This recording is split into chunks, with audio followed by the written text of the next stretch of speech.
ஆமீன். அருமையானவர்களை, நாங்கள் இணைந்திருப்பது சங்கமம் வானொலியின் காலை நேர விடுதலையின் வெளிச்ச நேரம். இந்த வேளையிலும் எங்களுடன் தேவ ஊழியர் சுசதகை செல்வி ராமச்சந்திரன் அவர்கள் இணைந்திருக்கிறார் லண்டன் யூகேயிலிருந்து. உயிர்த்தெழுந்த வல்லமையுள்ள இயேசு கிறிஸ்துவின் நாமத்திலும் சங்கமம் வானொலி டீம் சார்பிலும் என் சார்பிலும் என் குடும்பத்தின் சார்பிலும் வாழ்த்துகிறோம், ஆசீர்வதிக்கிறோம், வரவேற்கிறோம். வேளை தேவ ஊழியர் பெண்களுக்கான வாலிபர்களுக்கான ஆலோசனை நேரத்தில் இணைந்திருக்கிறார். அவரிடம் ஒப்படைக்க இருக்கிறோம். வழி நடத்துவார். வார்த்தைகளுக்கு கூடாக செல்கின்ற பொழுதும் கத்தர் கொடுத்த தாளந்துகளை கத்தருடைய நாம மகிமைக்காகவும் ஆத்ம ஆதாயத்துக்காகவும் எடுத்து வந்து வழிநடத்த கத்தர் உதவி செய்வாராக. அவருடைய கருத்தில் இந்த வேளையில் நாங்கள் ஒப்புவிக்க இருக்கிறோம். கேட்போம், ஆசீர்வாதங்களை பெற்றுக்கொள்வோம். வழி நடத்துங்களம்மா. God plus. ஆமென். சங்கமம் என்ற இந்த வானொலி ஸ்தாபனத்தின் மூலம் நம்முடைய கர்த்தராகிய இயேசு கிறிஸ்துவினுடைய பரிசுத்த வேதாகமத்திலிருந்து ஜீவனுள்ள வார்த்தைகளை பகிர்ந்து கொள்ளும்படியாக அடிமைக்கு கர்த்தர் தந்த இந்த அருமையான தருணத்துக்காக கர்த்தரை நான் நன்றியோடு நான் ஸ்தோத்தரிக்கிறேன். இந்த நாளிலே கூட இந்த 10வது மாதத்திலே முதலாவது வெள்ளிக்கிழமை இந்த நாளிலே கர்த்தருடைய வார்த்தையை கர்த்தர் பகிர்ந்து கொள்ள கொடுக்கிற கிருபைகள் சாக்கியங்களுக்காக கர்த்தருக்கு நன்றி. நான் அதிகமாக வேதத்தை நேசித்து வாசிக்கிற ஒரு நபர். ஆனாலும் அநேக வேளைகளிலே நான் எபிரேயர் நிருபத்தையே தொடர்ச்சியாக கொடுக்க வேண்டும் என்று நான் யோசித்திருந்தேன். ஆனால் இந்த நாளிலே நான் சற்று துரிதமாக இந்த காரியத்தை குறித்து சொல்ல வேண்டியது இருந்ததனால் நான் இந்த வேறு ஒரு 1 கொரிந்தியர் 6ஆம் அதிகாரத்திலிருந்து சில காரியங்களை பகிர்ந்து கொள்ள வாஞ்சிக்கிறேன். இது நம்முடைய ஆவிக்குரிய வாழ்க்கைக்கு பிரயோஜனமாக இருக்கும் என்பதில் எந்த சந்தேகமும் இல்லை. 1 கொரிந்தியர் 6ஆம் அதிகாரம் 5வது 6வது வசனத்தை வாசிக்கிறேன். இந்த 1 கொரிந்தியர் 6ஆம் அதிகாரம் விசுவாசிகளுக்குள்ள இருக்கிற ஒரு சில காரியங்களையும் ஒரு சில ஒழுக்க கேடுகளையும் குறித்து எச்சரிக்கிற ஒரு அதிகாரமாய் காணப்படுகிறது. ஏனால் கொரிந்து சபையிலே பெண்களும் ஆண்களும் பல காரியங்களோடாய் அவர்கள் போனதினால் அப்போஸ்தலர் பவுல் அவர்களுக்கு ஒரு ஆலோசனை சொல்லும் விதமாக இந்த கொரிந்தி சபைக்கு எழுதின நிருபம் தான் இந்த கொரிந்தியர் நிருபமாய் காணப்படுகிறது. அதில் இந்த 6ஆம் அதிகாரத்திலே உள்ள சில கருத்துக்களை நான் பகிர்ந்து கொள்ள வாஞ்சிக்கிறேன். 1 கொரிந்தியர் 6ஆம் அதிகாரம் முதல் 2 வசனங்களை வாசிக்கிறேன். உங்களில் ஒருவனுக்கு வேறு ஒருவனோடு வழக்குண்டானால் வழக்காடும்படி அவன் பரிசுத்தவான்களிடத்தில் போகாமல் அநீதிக்காரரிடத்தில் போக துணிகிறது என்ன? பரிசுத்தவான்கள் உலகத்தை நியாயம் தீர்ப்பார்கள் என்று அறியீர்களா? உலகம் உங்களால் நியாயம் தீர்க்கப்படுவதா இருக்க அற்ப வழக்குகளை தீர்க்க நீங்கள் அபாத்திரரா? இந்த நாளிலே நாம் பார்க்கின்ற செய்திகள், கேட்கின்ற செய்திகள் அநீதி நிறைந்த காரியங்கள், அநியாயங்கள், அக்கிரமங்கள் நிறைந்த இந்த உலகத்திலே நாம் வாழ்ந்து கொண்டு இருக்கிறோம்.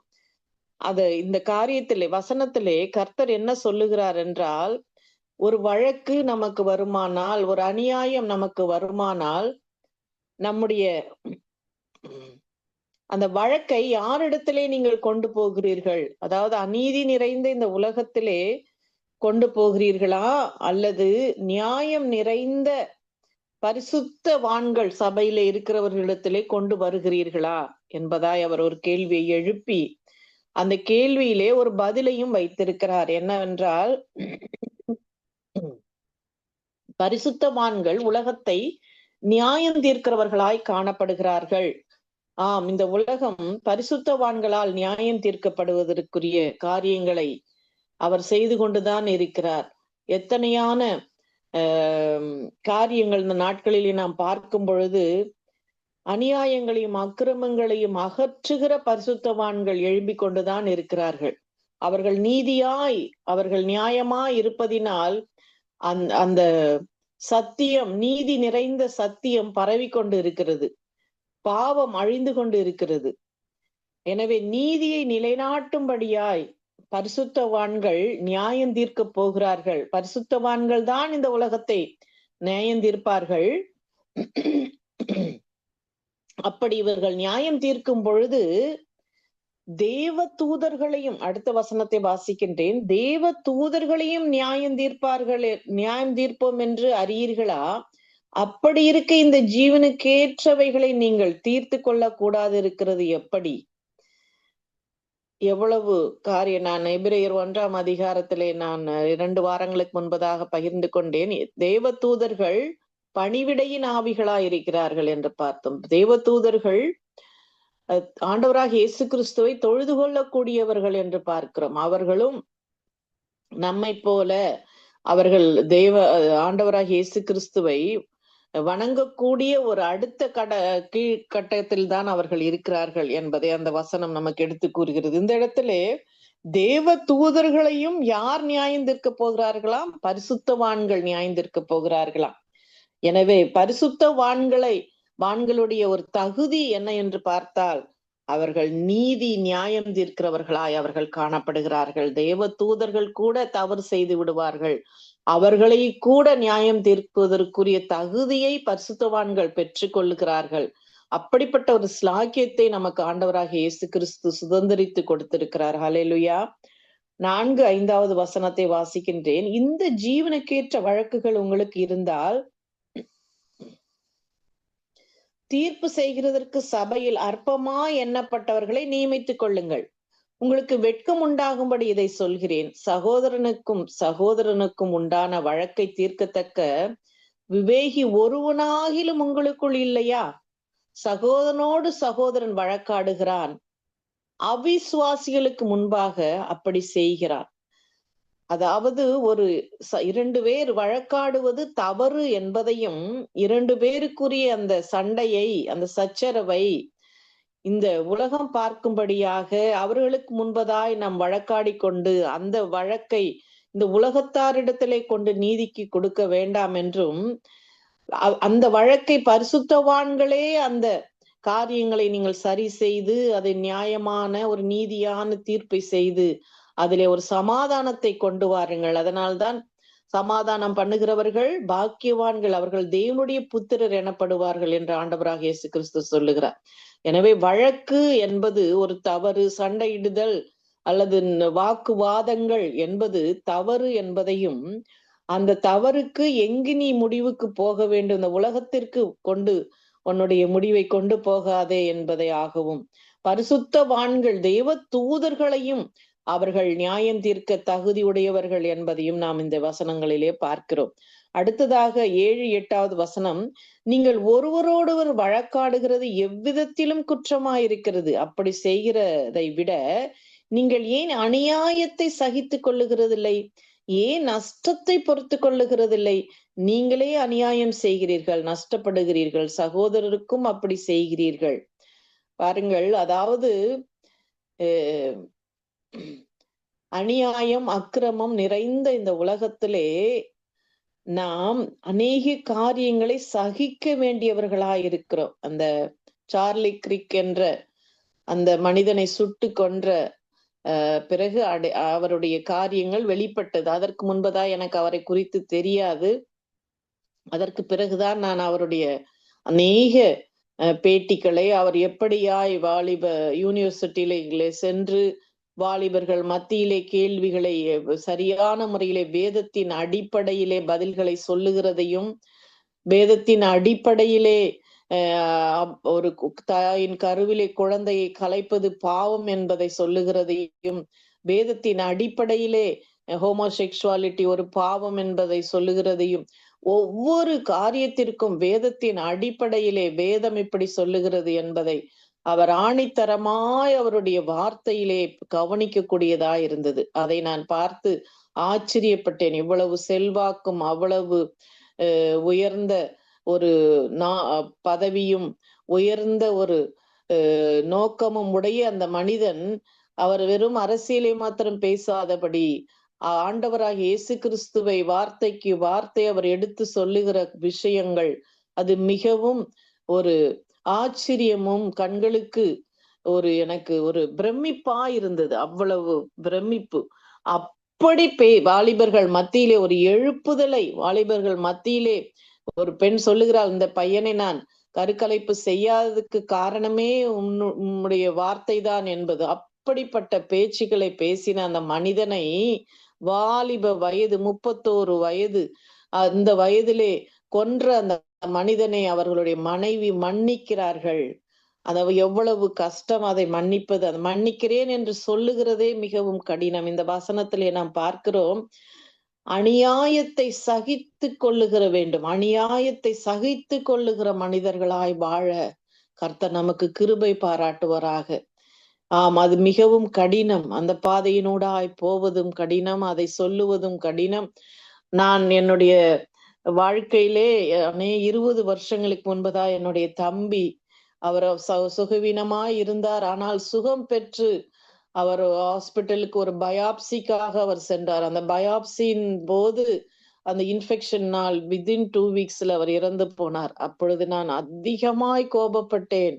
நான் அந்த மருத்துவர்கள் மீது அவ்வளவு கோபப்பட்டேன். என்னுடைய கணவர் சொன்னார், அந்த ஹாஸ்பிட்டல் மீது நாம் கேஸ் போட வேண்டும் என்பது போல.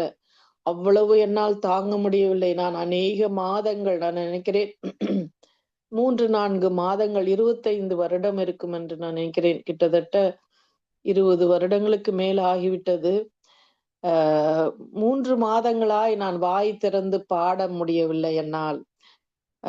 நான் வேதத்தை வாசித்தேன், ஆனால் கர்த்தரை நான் துதிக்க முடியவில்லை மனதார. ஏனென்றால் அந்த கோபம், அந்த அந்த அநீதியை என்னால் சகித்து கொள்ள முடியவில்லை. அந்த அநீதியை என்னால் ஏற்றுக்கொள்ள முடியவில்லை.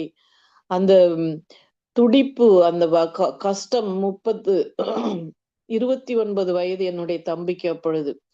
அதை என்னால் ஏற்றுக்கொள்ள முடியாதபடி நான் தவித்தேன். ஆண்டவரிடத்திலே கேட்ட பொழுது எனக்கு கர்த்தர் அந்த மன்னிக்கிற மனதை, மருத்துவர்கள் சொன்னார்கள், நாங்களும் மனிதர்கள் தானே என்பதாய் கடைசியில் அவர்கள் சொன்ன வார்த்தை.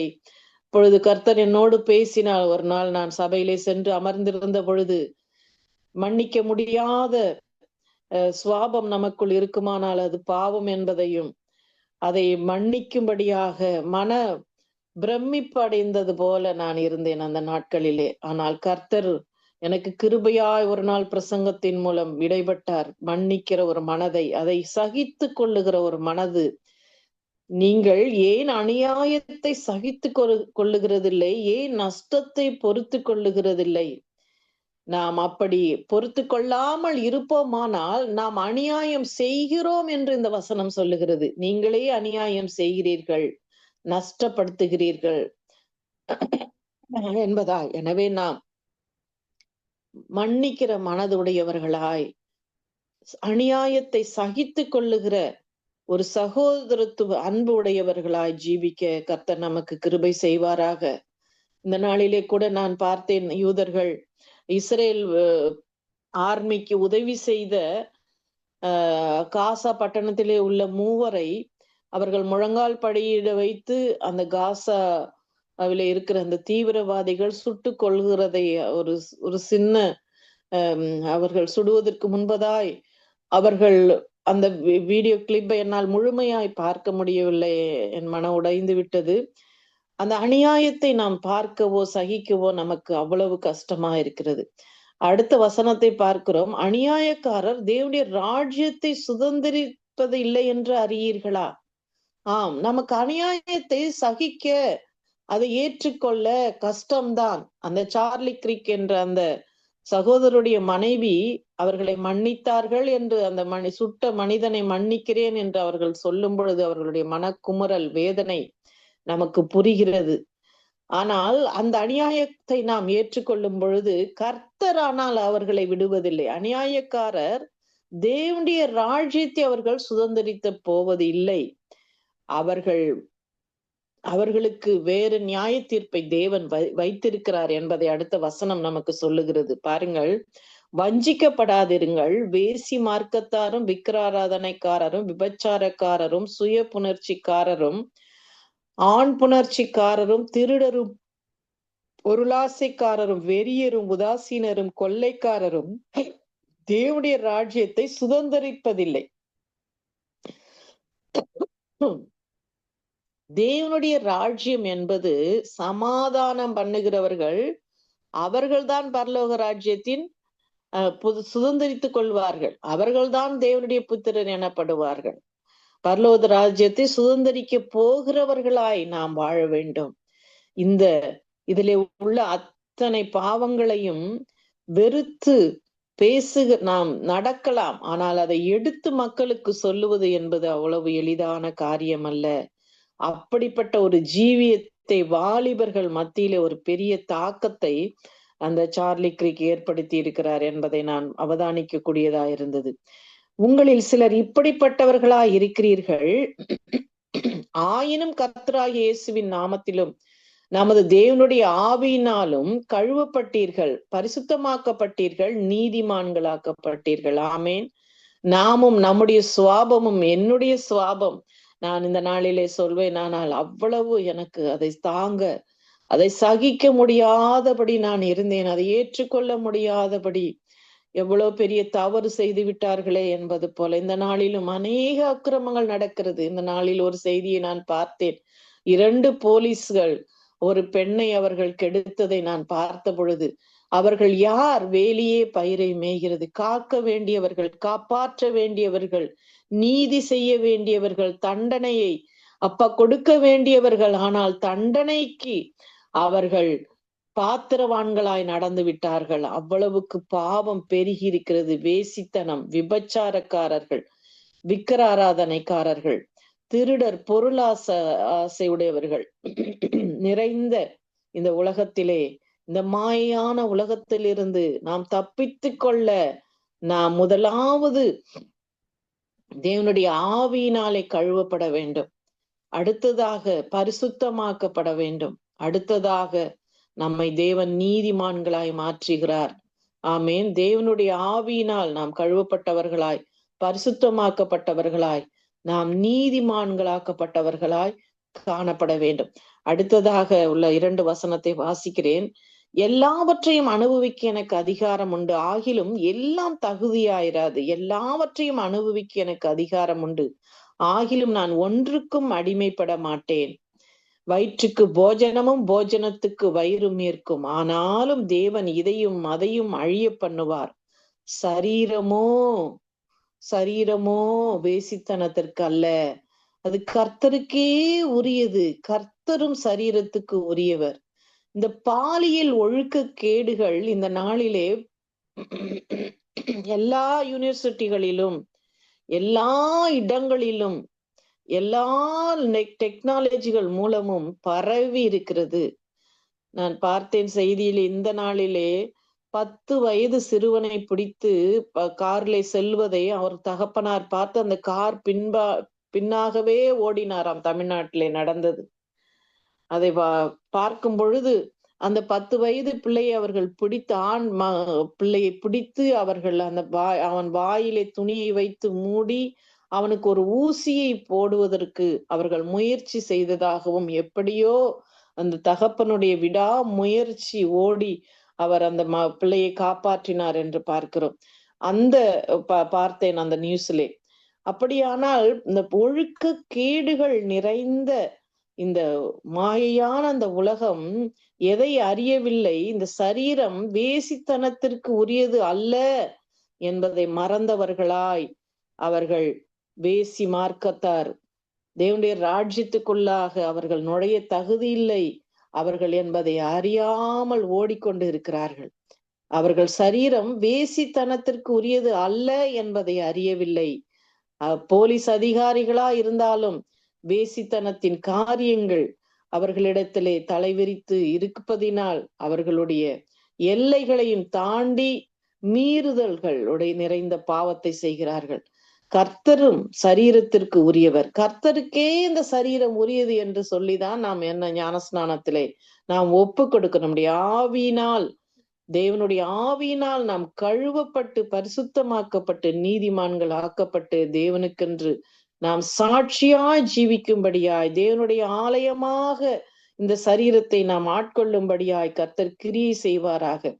தேவன் கர்த்தரை எழுப்பினாரே, நம்மையும் தமது வல்லமையினாலே எழுப்புவார். ஆமேன். நம்மையும் தமது வல்லமையினாலே எழுப்புவார். நான் கம்யூனியன் ஒவ்வொரு மாதமும் நாம் அனுசரிக்கும் பொழுது நம்முடைய ஜெபம் அப்படியா இருக்க வேண்டும். நம்முடைய சரீரத்தை ஒரு நாள் தேவன் எழுப்புவார். அவர் எழுப்ப வல்லமை உடையவர்.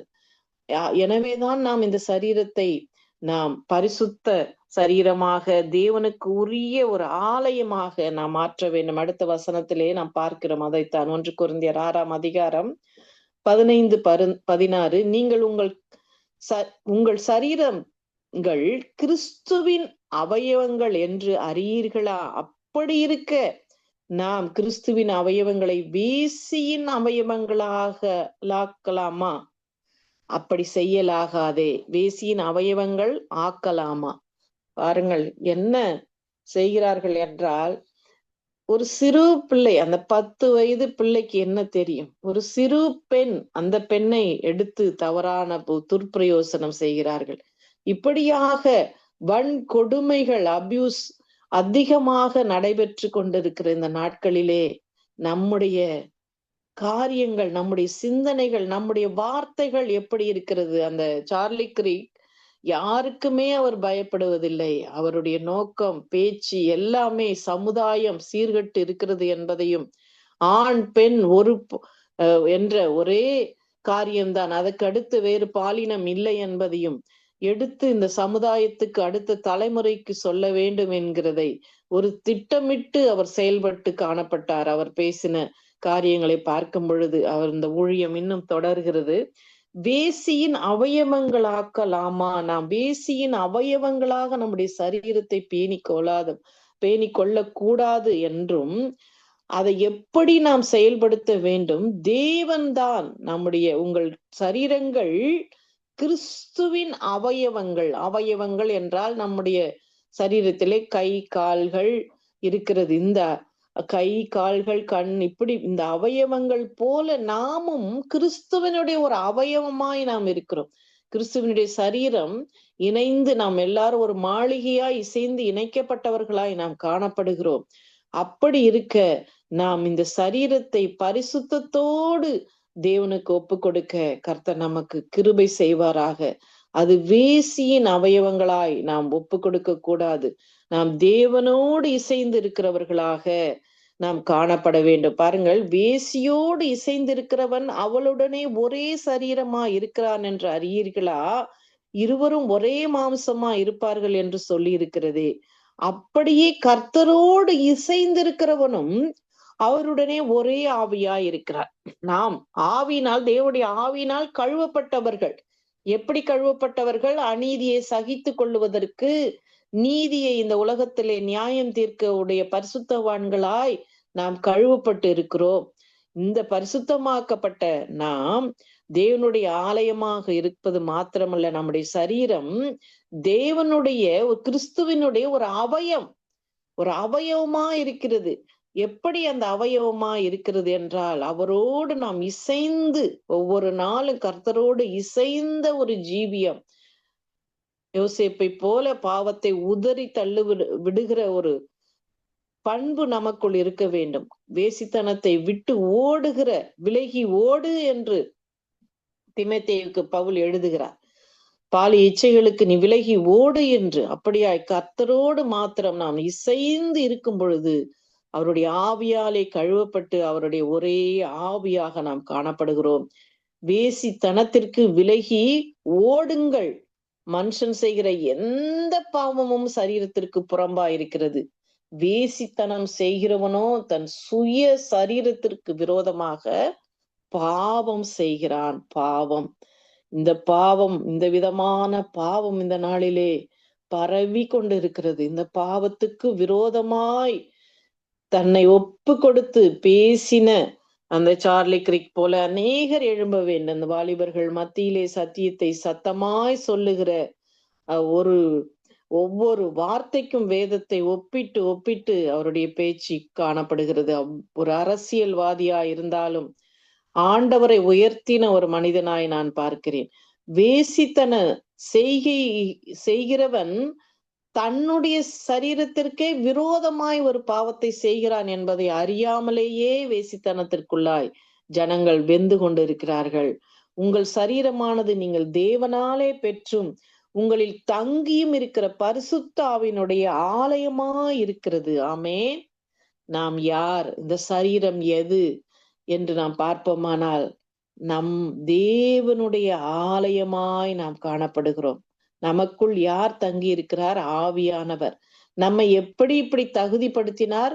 அவர் தேவனுடைய ஆவியினால். முதலாவது 11வது வசனத்திலே நாம் பார்க்கிறோம், நாமும் இப்படித்தான் இருந்தோம். எப்படி? அந்த மேலே சொல்லப்பட்ட பாவம் எல்லாம், வேசி மார்க்கத்தார், விக்கிராராதனைக்காரர், விபச்சாரக்காரர், என்ன அப்படிப்பட்ட ஒரு லிஸ்ட் போட்டுட்டு அந்த லிஸ்ட்ல இருந்தது போல நீங்கள் இருந்தீர்கள். ஆனால் பரிசுத்த ஆவி தங்கும் ஆலயமாக, பரிசுத்த ஆவியினாலே கழுவி பரிசுத்த ஆவியானவரோடு இசைந்து இருக்கும்படியாய் அவரே வந்து தங்கும் ஆலயமாக நம்மை மாற்றி இருக்கிறார். இந்த நாளிலே நம்மை கர்த்தர் அவருடைய ஆலயமாய் மாற்றி நமக்குள் அவர் வந்து ஜீவிக்க நம்மை ஒப்பு கொடுப்போம். நம்முடைய சரீரத்தை ஒப்பு கொடுக்க வேண்டும். அவருடைய அவயவங்களில் ஒருவராய் நாம் இருக்கிறோம் என்பதை அறிந்து நாம் ஒப்பு கொடுப்போம். எப்படி நம்மை அவருடைய ஆலயமாய் மாற்றுகிறாராம்? கிரயத்துக்கு கொல்லப்பட்டீர்களே, ஆகையால் தேவனுக்கு உடையவைகளாகிய உங்கள் சரீரத்தினாலும் உங்கள் ஆவினாலும் தேவனை மகிமைப்படுத்துங்கள். நமக்குன்னு சொந்தமா ஒரு காரை வாங்கினா எப்படி நம்ம யூஸ் பண்றோம்? அது என்னுடைய கார், அது என்னுடைய பொருள், அது என்னுடைய ட்ரெஸ் என்று நம்முடைய பொருள்களுக்கு நமக்கு ஒரு உரிமை இருக்கிறது. ஒரு சொந்தம் பாராட்டுகிற ஒரு தன்மை நமக்கு இருக்கிறது அல்லவா? அப்படித்தான் தேவனும் இந்த சரீரத்தை, நம்முடைய ஒவ்வொருவருடைய சரீரத்தையும் அவருக்கு சொந்தமாக்கி கொண்டார். எப்படி? அவருடைய பரிசுத்த இரத்தத்தினால் கிரயத்துக்கு, கிரயம் என்றால் விலை, ஒரு விலை கொடுத்து வாங்கி இருக்கிறார். எந்த விலை? விலையேற பெற்ற இரத்தம், இந்த கல்வாரி இரத்தம். வெள்ளிக்கிழமை நாளிலே 6 மணி நேரம் சிலுவையிலே தாங்கொன்னா வேதனையை சகித்து ஒரு சொட்டு ரத்தம் கூட சரீரத்தில் இல்லாதபடி 6 மணி நேரம் தம்முடைய முழு ரத்தத்தையும் சிந்தி மீட்டெடுத்தார் நம்மை அந்த விலையேற பெற்ற இரத்தத்தினால் நம்மை கிரயம், அந்த விலைதான் கொடுத்து இந்த சரீரத்தை அவர் வாங்கி இருக்கிறார். எனவே இந்த சரீரம் பேசித்தனத்திற்கு அடுத்ததல்ல. வாலிபர்களா இருக்கலாம், பெண்களாக இருக்கலாம், நாம் யாராக இருந்தாலும் நம்முடைய சரீரம் தேவன் தங்கும் ஆலயம். அந்த ஆலயத்தை நாம் கெடுக்காதபடி அவருக்கென்று ஒப்பு கொடுக்கிறவர்களாய் நாம் காணப்பட வேண்டும். கர்த்தர் தாம் இந்த வசனங்களை ஆசீர்வதிப்பாராக. நாம் கண்களை மூடி கர்த்தரை நோக்கி நாம் பார்ப்போமா? ஸ்தோத்திரம் தகப்பனே, இந்த வேலைக்காக நாங்கள் நன்றியோடு நாங்கள் உம்மை ஸ்தோத்தரிக்கிறோம், உம்மை துதிக்கிறோம் ராஜா. அற்பமா இருந்த எங்களை ஆச்சரியமாய் உம்முடைய அப்பா பிள்ளைகளாக, உம்முடைய ஆலயமாக, உம்முடைய அவயவங்களாக எங்களை கிரயத்துக்கு கொண்டீரே. உமக்கு கோடி கோடி கோடி கோடி நன்றி அப்பா. நீர் மாத்திரமில்லை என்றால் எங்களுடைய சுவாபங்களிலே எங்கேயோ போயிருப்போம் சுவாமி. எங்கள் கோபங்கள் அப்பா, எங்களுக்கு அநியாயத்தை சகித்து கொள்ள எங்களுக்கு மனதில்லாமல் இருந்தது. ஆனால் எங்கள் மனதை மாற்றினீர், எங்கள் சிந்தனையை மாற்றினீர், மன்னிக்க மனப்பக்குவத்தை கொடுத்தீர் அப்பா. மனதார உம்முடைய சத்தியத்தை ஏற்றுக்கொள்ள கிருபைகளை கொடுத்தீர். உம்முடைய ஆலயமா எங்களை பயன்படுத்துகிறீர், உமக்கு உகந்த பாத்திரமா எங்களை உபயோகிக்கிறீர். அதற்காக உமக்கு ஸ்தோத்திரம் ஸ்தோத்திரம் ஸ்தோத்திரம். இந்த வானொலியை கேட்க போகின்ற ஒவ்வொரு வாலிபர்கள், குடும்ப பெண்களை உம்முடைய கரத்திலே ஒப்பு கொடுக்கிறேன். குடும்பத்துக்கு அவர்கள் ஒளியாய் உப்பாய் அப்பா, குடும்பத்தை கட்டி எழுப்புகிறவர்களாய் நீர் ஒவ்வொருவரையும் நீர் ஆசீர்வதிக்கும்படியாய் ஜெபிக்கிறேன், ஸ்தோத்தரிக்கிறேன். இந்த நாளிலே கூட என் தேவன்தான் தகப்பனே அப்பா. வானொலி நடத்துகிற சகோதரருடைய மனைவி, பிள்ளைகள், பேர பிள்ளைகளையும் நீர் பேராய் ஒவ்வொருவரையும் நீர் தேவைகளை சந்தித்து ஆசீர்வதிக்கும்படியாய் ஜெபிக்கிறேன், ஸ்தோத்திரிக்கிறேன் தகப்பனே. இந்த வானொலியின் எல்லைகள் விரிவாகட்டும், வானொலியின் ஊழியங்கள் பெரிதாகட்டும், நோக்கங்கள், திட்டங்கள், தீர்மானங்களை இன்னும் அபரிவிதமாய் நீர் கொடுத்து ஆச்சரியமான வகையிலே நீர் நடத்தி செல்லும்படியாய் நாங்கள் ஜெபிக்கிறோம், ஸ்தோத்திரிக்கிறோம். கிரகிக்க முடியாத காரியங்களையும் எண்ணி முடியாத அதிசயங்களையும் செய்து சகோதரரை நீர் வழி நடத்தும்படியா செபிக்கிறேன், ஸ்தோத்தரிக்கிறேன். அடிமையின் தாழ்த்தி ஒப்பு கொடுத்து எங்களுக்காக மரித்து உயிர்த்து சதாகாலமும் ஜீவிக்கின்ற இயேசுவின் நாமத்தினால் ஜெபிக்கிறேன் நல்ல பிதாவே. ஆமேன், ஆமேன். ஆமீன் ஆமீன். அருமையான ஆலோசனை கூடாக வழிநடத்தினீர்கள். கர்த்தர் தாமே உங்களுடனும் கூட இருந்து வழி நடத்துவாராக. கர்த்தருடைய கரத்தில் ஒப்புவிக்கிறோம். கர்த்தரை சித்தமானால் அடுத்த வாரத்தில் இதே நேரம் சந்திப்போம். அதுவரை இந்த வசமாக கூறுகிறோம், வாழ்த்துகிறோம், ஆசீர்வதிக்கிறோம். கொடுக்கப்பட்ட ஆலோசனைக்காக நன்றி செலுத்துகிறோம். சாட்சிகள் மூலமாக ஆலோசனை எடுத்து வந்தீர்கள். ஒவ்வொருவருக்கும் ஆசீர்வாதமாக இருக்கும் நாங்கள் நிச்சயமாக நம்புகிறோம். கர்த்தருடைய கரத்திலே உங்களை உங்கள் குடும்பத்தாரை ஒப்புவித்துக் கொண்டு கர்த்தர் மென்மேலும் ஞானத்தினால் நிரப்பி ஆசீர்வதிப்பாராக. ஆமேன். God bless you. ஆமென். ஆமேன். ஆமேன். ஆமென். நன்றிங்க பிரதர். கர்த்தர் உங்களையும் ஆசீர்வதிப்பாராக. ஆமென்.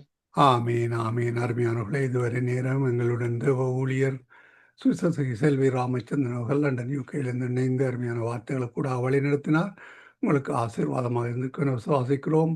மறு உழைப்பிலே கேட்கின்ற பொழுதும், யூடியூப் கூட, ஃபேஸ்புக் கூடாக கேட்கின்ற பொழுதும், ட்விட்டர் கூட கேட்கின்ற பொழுதும் கர்த்தர் தாமே வழி நடத்துவாராக. ஆமேன். God